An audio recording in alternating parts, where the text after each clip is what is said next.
मैं चंदन कुमार मिश्रा आप सभी को चैत्र नवरात्रा 2024 की शुभकामनाएं देता हूं और अपने विद्यार्थियों से कहूंगा कि वो दिन प्रतिदिन अपने नोट्स बनाए लिखें। जो हमारे कुछ अपने ऑब्जर्वेशंस है वो मैं शेयर कर रहा हूं। 8th April 2024, I am Chandan Kumar Mishra. I am writing my work report for today for my further reference and record in my digital daily diary and message application. After morning review, I am reporting on my apathy towards accidentally tragic loss of valuable inscribed reports. I had a follow-up telephonic conversation with Duty Officer Mr. Pankaj from Cybersecurity Squad of Delhi North. I went to Mukhajinagar, the well-known educational center, for distribution of my e-learning study visiting cards. I offered it to students. During the interactive camping, I stood along the pedestrian footpath and offered the card to around 600 aspirants. Around 350 students' study cards were distributed today among my students. It is for my personal records, but I want to state unless and until I will have my all those testimonies, those documents that could be offered to the students for study purposes, how it be possible to commence the classes appropriately.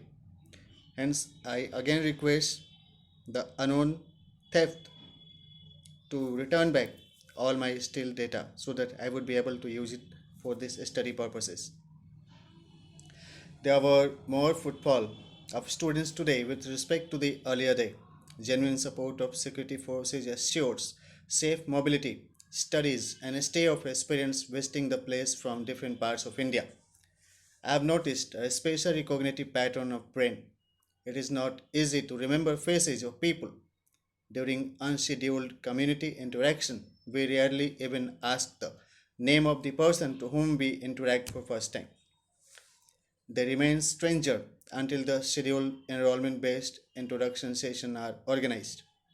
Identity record could be obtained in Xerox copy format from educational institutions by security police of respective educational centers for security follow-up during the tenure of the stay of the students in that locality. There are several reputed educational centers in India where students arrive to study from different states also. Students study there for competitive exams and usually stay for 1 to 6 years or more also for extension of their further studies or academic career. New students also arrives next year. This study cycle is continuing since decades and would continue in future also. Coordination ensures from dispute resolution and security management. Unwanted interruptions of any person should be curtailed. Several books were rewarded with prizes. Study magazines and study notes are also published by academic institutions. It may be possible that my documented reports were stolen by professional organized groups for either of the above mentioned purposes. Review of recently published books may provide references of such incidents that my consent might be used for those purposes also. I am hopeful that law enforcement agencies would help me to obtain my legal intellectual property rights on my creative writing artworks, which intend to support the policymakers for strategic formulations of program of activities to overcome the challenges of unwanted and unexpected climate change, to accomplish the goals of sustainable development goal, and to mitigate the uncertain circumstances appear due to the pandemic. The realistic approach of reporting with creative writing are reflective in my writing. I aspire to support aspirants for their aspirational competitive careers with analytical inscription of appeared context of global harmony and solution-oriented interpretation of social scientific issues. As per the Digital Personal Data Protection Act 2024 of the Government of India, following protections are provided to every person. Personal digital data would be processed to check its belongingness and authenticity for its approval before launching any product or services in India or abroad. Indian Data Protection Board would be established. Personal data would be used legally only after prior approval of the owner. enlisted persons are provided with rights to receive, rectify, or remove irrelevant contents and disputes resolutions. 7 principles based framework would be followed for data security. Notes: it was published in a magazine yesterday. I came to know about this one. Case Puttaswamy case 2017, Supreme Court of India has considered rights to privacy as a fundamental right. Justice Sri Krishna Committee has proposed primitive draft of this legislation. I would like to add on for my today's assessment and report on inclusive governance, participatory governance, welfare governance. It could be the one among the titles of this presentation. कल्याणकारी सरकार विषय पर एक हमारा आवेदन है, सरस्वती माता को मैंने समर्पित किया है। ईश्वर खुदा परमेश्वर परवरदिगार वाहे गुरु से ऐसी विनती, दुआ, प्रार्थना और अरदास है, कम से कम भरपेट खाना हर गरीबों को भी मुफ्त मिले और रहने को उनका अपना घर मिले। चादर, बिस्तर, वस्त्र और कपड़ों की छाया में जन जन के जीवन झंकी हुई हो। सरकारी खाली ज़मीनों पर दूर दूर तक विस्तृत पानी, बिजली, सड़क, नाले, कूड़ेदान, स्थानीय स्वास्थ्य केंद्र, आंगनबाड़ी, विद्यालय, सूचना सुविधा केंद्र की मूलभूत सुविधाओं की व्यवस्था का निर्माण हो और भूमिहीनों को एक एक निवास परिसर का दान हो। ऐसा कल्याणकारी प्रावधान की सरकार से हमारा निवेदन है। नर में ही नारायण, नारी में ही नारायणी बसती हैं।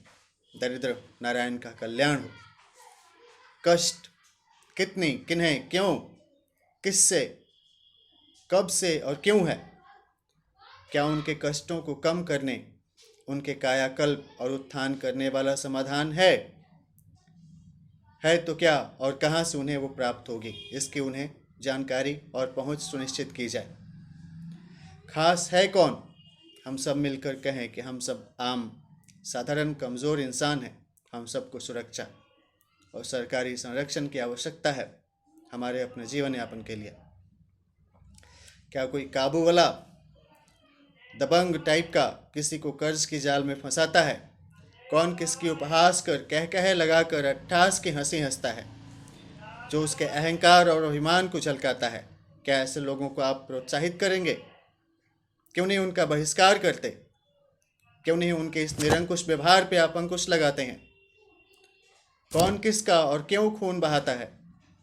क्या कोई घायलों के उपचार से जीवन बचा रहे हैं? जो जीवन रक्षा कर रहे हैं उनका सम्मान हो। कौन और कहाँ, कैसे जख्मियों को उनके उपचार के लिए पहुंचाएगा? कौन, कहाँ और कब? इसके लिए एम्बुलेंस की व्यवस्था है और आसपास के लोगों के लिए ऐसा प्रावधान किया गया कि अगर किसी को किसी तरह से कोई समस्या इस तरीके से आपातकाल में मिले, वो उनको मदद करें। इसके लिए सरकार उनको प्रोत्साहित करती है ताकि जीवन रक्षा किया जा सके। कौन है वह जिसने कत्ल किया? किसका, किस प्रकार से कत्ल हुआ और क्यों? किसके सर पर कमीनेपन का कसूर काबिज है? कौन किसका और क्यों कसूरवार है? क्या केस किया किसी ने? उस केस की क्या सुनवाई हुई? यह लॉ इन्फोर्समेंट की प्रक्रिया है। कब्जियत की शिकायत है किसी को तो कायम चुन ले और पादने को हर कोई आज़ाद है, लेकिन अपने शब्दों को ध्यान से बोले। इनका महत्व है, लोगों के जीवन में इनका प्रभाव पड़ता है। आप किसी की आलोचना करते हैं, किसी की बुराई करते हैं, किसी के व्यक्तित्व को आप पूरी तरीके से खंडित करने की कोशिश करते हैं, यह आपका अपराध है। यदि किसी की आप बड़ाई नहीं कर सकते तो किसी की शिकायत क्यों करते हैं? यदि किसी से दोस्ती नहीं निभा सकते तो किसी से दुश्मनी क्यों पालते हैं? क्या कानून आपके लिए नहीं है? पर किसी को चीर फाड़ दे, ऐसी आज़ादी तो कुफ्र है और कयामत ढा देगी उसे गिरफ्तार करो। क्या कौमी एकता, मानवता, भाईचारे की पहचान है? बिल्कुल है। यह सहिष्णुता की प्रक्रिया और हमारी संस्कृति को पुष्ट करता है। क्या विधि व्यवस्था काबिज है और सुरक्षित हर इंसान है? इसके लिए काम करने की अनवरत आवश्यकता है। किसकी कार्यों पर नियंत्रण करने की जरूरत है और जनता द्वारा किसको संपर्क करने का इंतजाम है। इसमें सुधार की और तंत्र के सुदृढ़ीकरण की हमेशा आवश्यकता रहती है, जिसके लिए संयुक्त एकजुट प्रयास की आवश्यकता होती है सरकारी सुरक्षा कर्मियों द्वारा और नीति निर्धारकों एवं उनके कार्यान्वयन करने वाले लोगों द्वारा। मानवाधिकार की परिधि और व्याख्या का विस्तार हो, मौलिक प्राकृतिक अधिकारों पर चर्चा हो और पंचायत टोले मोहल्ले में व्यक्तियों को उनके योग्य कल्याणकारी सरकारी योजनाओं में पंजीयन और लाभ प्रदान करने हेतु गोष्ठी और कैंपिंग हो।